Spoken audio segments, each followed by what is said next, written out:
Tropical Storm Idalia is rapidly strengthening as it barrels towards Florida. Forecasters are expecting the storm to grow into a Category 3 hurricane today before hitting the state early Wednesday morning. Idalia is expected to bring heavy rains and dangerous winds.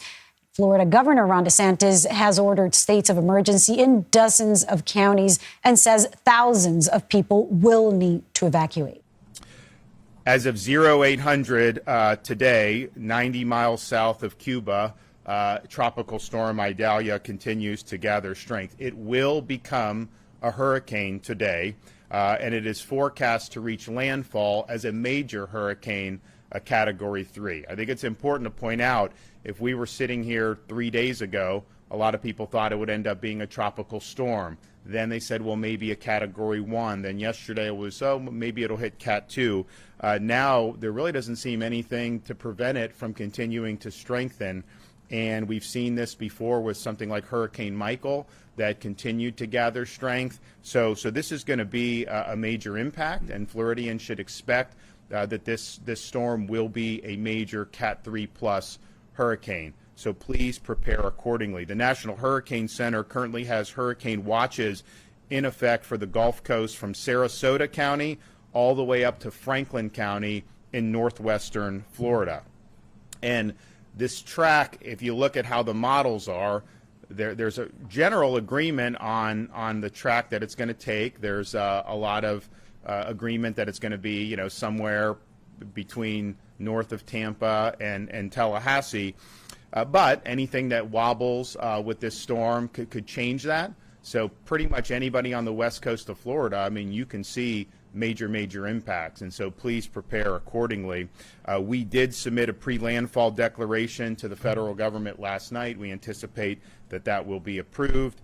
I have expanded our state of emergency, the executive order, to include 13 additional counties. So that'll be 46 that are under a state of emergency, of course, on the Gulf Coast, but also as you look at the track of that storm, you're going to see northern Florida, north central Florida, northeastern Florida counties affected as well. So all of those counties are under a state of emergency. Our state EOC is operating at a level 1, 24-hour operations. This is what we do. Now, all counties in the path of Idalia should have their emergency operations centers activated now. Please request aid from the state as soon as possible. There's a relatively limited window here. If you request aid, Kevin and his team are going to get it to you. But if you wait until 6-8 hours before the storm hits, it's going to be much more difficult to make that happen. So tell us what your needs are, submit those requests, and Kevin and his team are going to work to fill those requests as expeditiously as possible. Evacuation orders. I urge Floridians to heed the admonitions and heed the directives from your local officials. There are going to be evacuation orders issued in all these Gulf Coast counties in the A and B zones. All the barrier islands, places that are low-lying on the coast, you are going to be told to evacuate. So just understand that. And that'll be true probably from Pinellas, maybe even Manatee, all the way up through the Big Bend. Keep in mind, if you're told to evacuate, you do not need to drive hundreds of miles. You do not need to leave the state of Florida. You basically need to go to higher ground. In almost every instance, you can go tens of miles to a shelter, to a hotel, to a friend's house, whatever works for you, and you'll be able to ride out the storm.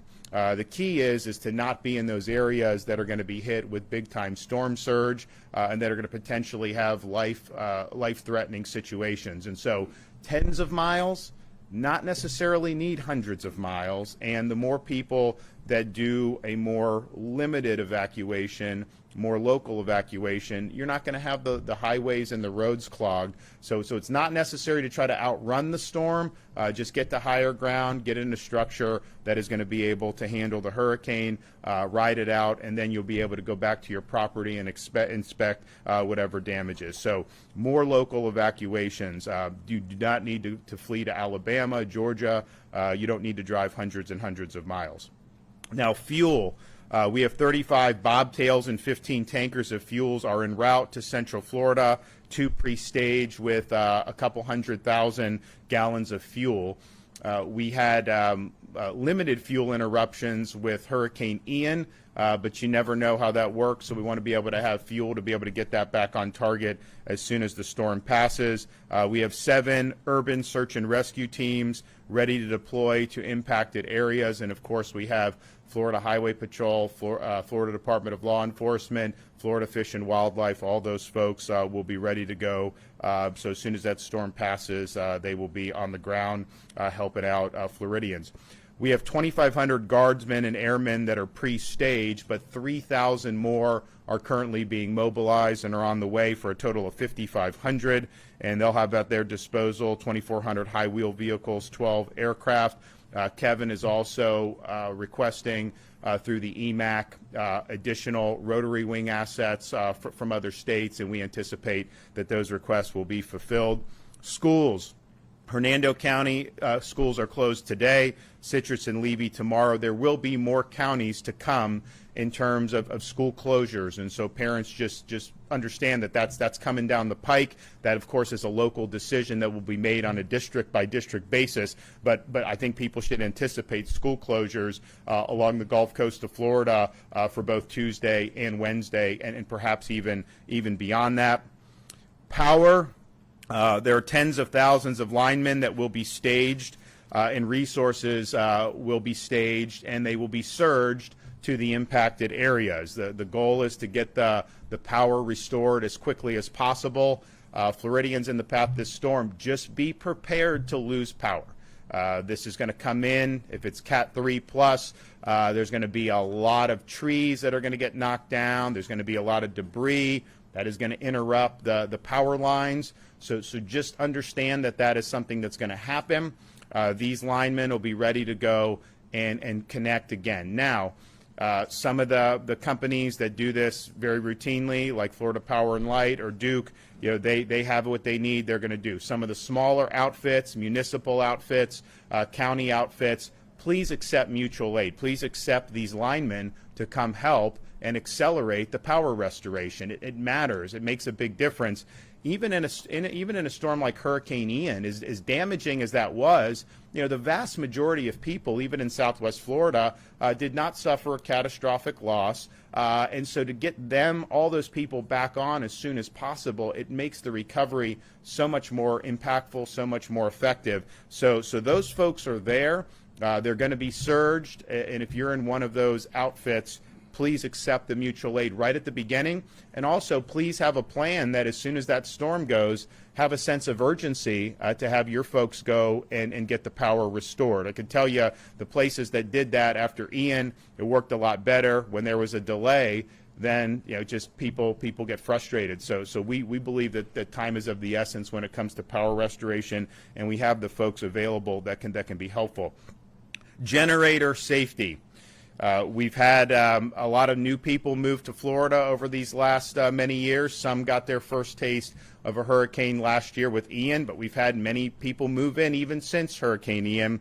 When you're using a generator, you cannot run your generator inside your house. You could die with carbon monoxide poisoning. So it's got to be outdoors only, and it needs to be at least 20 feet away from the windows and from the doors, and the exhaust needs to be pointed away from your home. So please operate the generator properly. We've had throughout the years in Florida generators operating in people's garages or even people's homes, and it's just not something that's going to work, and it could definitely be deadly. So generator safety.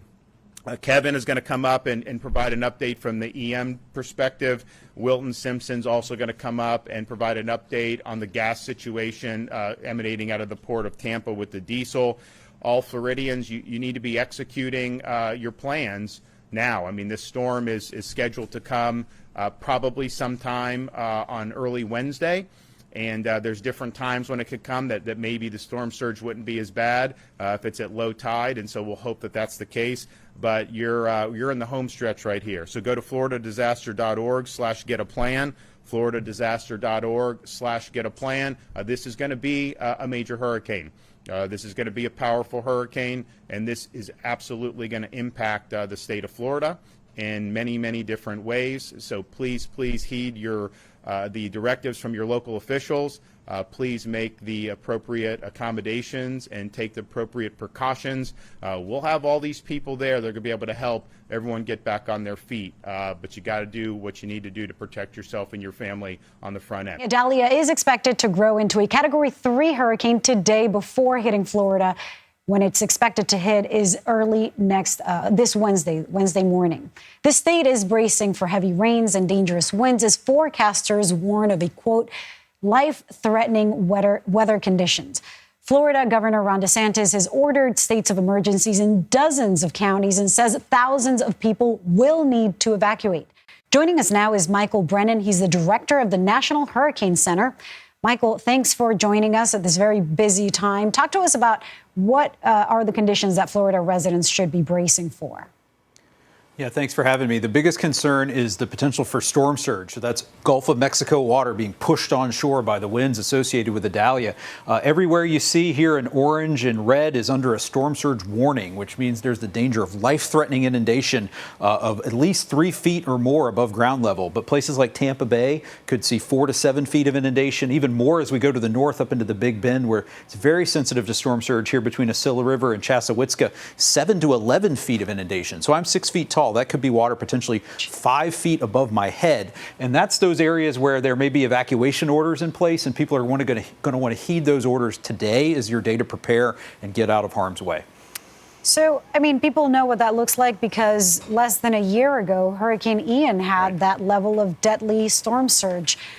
With July having been the hottest on record, I mean, with climate change just worsening, could we expect this to be as bad or worse than last year? Well, every storm is different. And in these areas up here in Tampa Bay northward, are going to see a lot more storm surge here than they saw with Ian. Because you remember, the winds were blowing offshore in Tampa Bay during Ian, actually blowing water out of Tampa Bay. The storm surge there was farther south in the Fort Myers, Sanibel Island area. So these areas to the north have not seen this kind of storm surge risk in recent years. And if that's the case, then people are not used to preparing for this level of a storm. What do people need to do right now to best prepare? So if you live in a storm surge evacuation zone and you've been asked to leave, you should do so immediately. Just remember, you should try to drive tens of miles, not hundreds of miles. Just get out of that storm surge evacuation zone. If you're going to hunker down in your home and in a safe place to stay, you want to have several days worth of food, water, medicine, batteries. Make sure your devices are all charged. We could be dealing with multiple days of power outages here, especially where the core of Idalia comes on shore, as it's expected to be a major hurricane and moves across portions of interior North Florida. Again, could see long duration power outages. And then we'll also see heavy rainfall, flooding potential across North Florida and up into the southeastern United States. I mean, I keep hearing, Michael, about just how bad this season is, and I believe that it was expected to be even more prolific storm-wise. How many more of these storms do you expect we're going to witness? Well, we're expecting a very busy season. We could see up to, this is the 10th named storm of the year. We could see as many as 20 potentially. And we're not even quite at the peak of hurricane season. That comes in the next couple of weeks. But we tend to have most of our activity from mid-August into mid to late October. So, again, people are going to have to be aware, have to be ready for the rest of the season to unfold. Good thing you can save those canned goods for the next one. Michael Brennan, thank you. The mayor of Fort Myers Beach, Florida, says officials have learned to be ready for anything. We're working our plan. We know where we had to get better. We're implementing those things now, but we'll be prepared. And if it does come to the time where we have to issue an evacuation order, you'll know about it as soon as we do. Hurricane Ian killed more than 100 people and destroyed thousands of homes when it made landfall in the U.S. last year.